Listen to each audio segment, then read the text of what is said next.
Oxygen की भारी कमी चल रही थी। दिल्ली को आज जितनी हमारी हॉस्पिटल्स हैं, जितने हमारी हेल्थ इंफ्रास्ट्रक्चर है, इसको चलाने के लिए 700 टन ऑक्सीजन की डेली ज़रूरत है। लेकिन दिल्ली को मिल रही थी किसी दिन 300, किसी दिन 350, किसी दिन 400, किसी दिन 450। इस तरह से दिल्ली को ऑक्सीजन मिल रही थी, जिसकी वजह से अस्पतालों में कमी हो रही थी। अस्पताल मैसेज पे मैसेज डाल रहे थे, फिर मीडिया में आ रहा था इस अस्पताल में घंटे भर की ऑक्सीजन बची है, उधर आधे घंटे की ऑक्सीजन बची है, मरीजों की मौत हो सकती है, और काफ़ी ज़्यादा दिक्कत हो रही थी।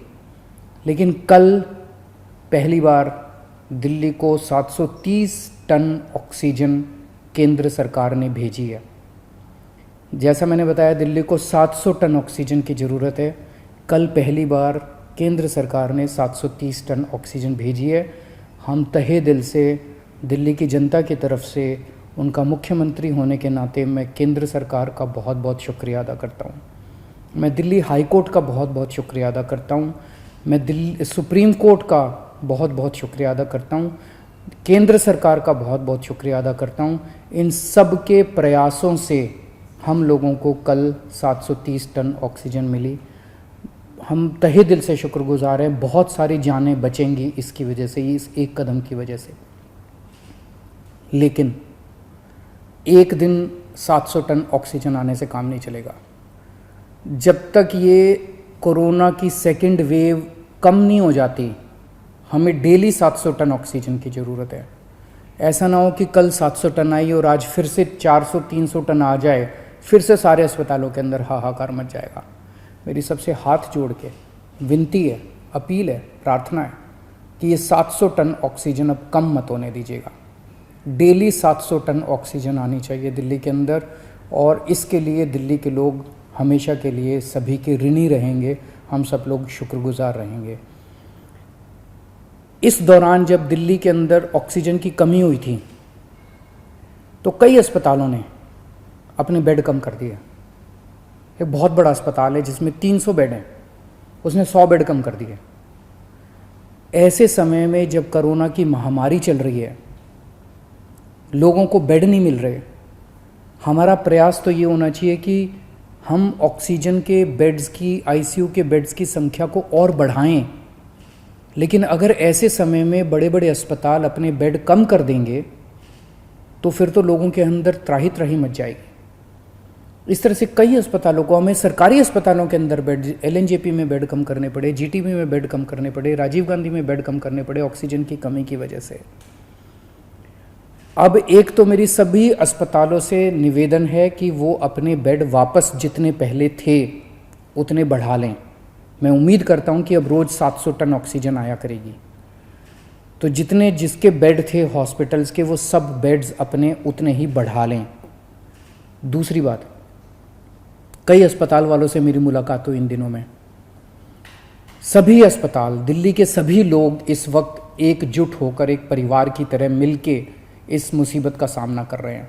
कई अस्पताल वालों ने मुझे कहा कि अगर आप हमें उचित समुचित अगर ऑक्सीजन दिलवा दें तो हम और बेड बढ़ा लेंगे। कोई कहता है मैं 100 बेड और बढ़ा दूंगा लोगों को बचाने के लिए, मैं 150 बेड और बढ़ा दूंगा। कोई कह रहा है मैं 50 बेड और बढ़ा लूँगा। इस तरह से कम 1000, 1500, 2000 बेड हम अपने मौजूदा अस्पतालों में और बढ़ा सकते हैं, एग्जिस्टिंग कैपेसिटी से भी और बढ़ा सकते हैं। तो मैं पूरी उम्मीद करता हूं कि वो सभी अस्पताल अब जब 700 टन ऑक्सीजन डेली आया करेगी, तो वो न केवल अपने जितने बेड हैं उनको चालू करेंगे, लेकिन जो बेड और जितने बढ़ा सकते हैं, उनकी जितनी भी क्षमता है और बढ़ा सकते हैं, और ज़्यादा से ज़्यादा बेड्स बढ़ाने की कोशिश करेंगे, ताकि ज़्यादा से ज़्यादा पेशेंट्स को एडमिशन दिया जा सके, उनकी जान बचाई जा सके।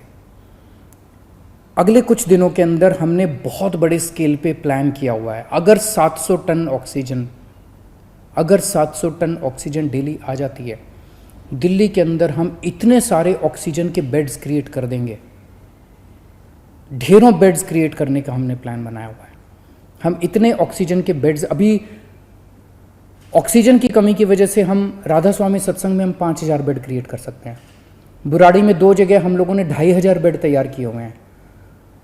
कॉमनवेल्थ गेम्स के अंदर 1000 बेड तैयार किए हुए हैं। यमुना स्पोर्ट्स कॉम्प्लेक्स में 1000 बेड तैयार किए हुए हैं।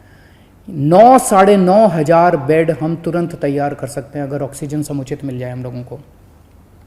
तो अगर ऑक्सीजन समुचित मिल गई, हम ये सारे बेड ऑक्सीजन बेड्स क्रिएट कर देंगे। अगर 700 टन ऑक्सीजन डेली आने लग गई, मैं आपको यकीन दिलाता हूँ दिल्ली में किसी भी व्यक्ति की ऑक्सीजन की कमी की वजह से मौत नहीं होने देंगे। दिल्ली में किसी को भी ऑक्सीजन की कमी नहीं होने देंगे। ऑक्सीजन का बेड हम कम से कम हर एक व्यक्ति को उपलब्ध करा पाएंगे अगर हमें डेली 700 टन ऑक्सीजन मिलना चालू हो जाए तो हर व्यक्ति को ऑक्सीजन का बेड मिलेगा। ऑक्सीजन की कमी की वजह से आपको किसी तरह की तकलीफ नहीं होने देंगे। दूसरी बात, अंत पंत में तो अपने को वैक्सीनेशन करना पड़ेगा। इसका समाधान तो वैक्सीनेशन है। और वैक्सीनेशन अभी 18 से 45 साल की उम्र के युवाओं के लिए जब से हमने वैक्सीनेशन खोला है तो बड़ा उत्साह है युवाओं के अंदर वैक्सीन लगवाने का। पिछले 3-4 दिन में मैं, मनीष जी, सतेंद्र जैन जी, हम सब लोग कई सारे वैक्सीनेशन सेंटर्स का दौरा करके आए हैं, युवाओं से मिल के आए हैं। इतना उत्साह है युवाओं के अंदर।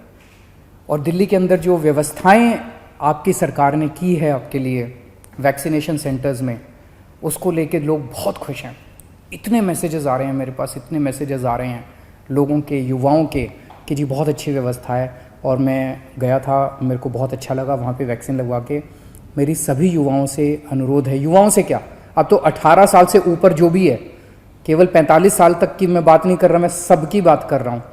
अगर आप 18 साल से ऊपर की उम्र के हैं और आपने वैक्सीन नहीं लगवाया तो आप ज़रूर रजिस्टर कीजिए, अपॉइंटमेंट लीजिए और जाके वैक्सीन लगवाइए। अपने ज़्यादा से ज़्यादा दोस्तों को बताइए, रिश्तेदारों को बताइए, सब लोगों को वैक्सीन लगवाने के लिए प्रेरित कीजिए। अभी तक हम लोग दिल्ली में 35,74,000 लोगों को टोटल 35,74,000 डोज दे चुके हैं। इनमें पहली डोज 28 लाख लोगों ने केवल 1 डोज ली है और 7,76,000 लोगों ने दोनों डोज ली है। और पिछले 3 दिन से 18 से 45 साल की उम्र के लिए, युवाओं के लिए ये खुला है। 3 दिन में दिल्ली में 1,30,000 के करीब युवाओं को वैक्सीन लगी है और मैं उम्मीद करता हूँ कि आने वाले दिनों में और भी लगेगी। अभी हमारी जितने पिछले 3 दिन के अंदर सारी व्यवस्थाएं बहुत अच्छी तरह से लागू कर दी गई हैं। सारी व्यवस्थाएं बहुत सलीके से, ठीक तरीके से अब चल रहा है, बहुत स्मूथ तरीके से चल रहा है। एक ही कमी है, आज हम चाहें तो इस वैक्सीन को कई गुना बढ़ा सकते हैं, वैक्सीनेशन को कई गुना बढ़ा सकते हैं, लेकिन अभी वैक्सीन की कमी, सप्लाई की कमी हो रही है। अगर हमें समुचित सप्लाई मिल जाए तो जैसा मैंने आपको प्रॉमिस किया था कि 3 महीने के अंदर हम पूरी दिल्ली को वैक्सीन कर देंगे, तो अभी सप्लाई का हम इंतज़ार कर रहे हैं। अगर सप्लाई हमारे पास सफिशेंट आ जाएगी, जितनी जल्दी सप्लाईज आ जाएंगी, हम इसको बहुत सारे सेंटर खोल देंगे। सेंटर खोलने में कोई दिक्कत नहीं है, तो उसकी कोई चिंता नहीं है। और मैं उम्मीद करता हूँ कि आने वाले समय में सभी सरकारें काम कर रही है। ये एक इतनी बड़ी महामारी है जिसको कोई भी अकेले इस पे पार नहीं पा सकता। मैं उम्मीद करता हूं कि आने वाले दिनों में हम इसी तरह से सब लोग मिलके काम करेंगे, सारी सरकारें मिलके काम करेंगी। कोर्ट्स का हम लोगों को बहुत सहयोग मिल रहा है, सभी कोर्ट्स भी मदद कर रहे हैं, सारी संस्थाएं भी मदद कर रही है और मुझे पूरी उम्मीद है कि ऊपर वाले की कृपा से हम ज़रूर इससे मुक्ति पाएंगे। नमस्कार।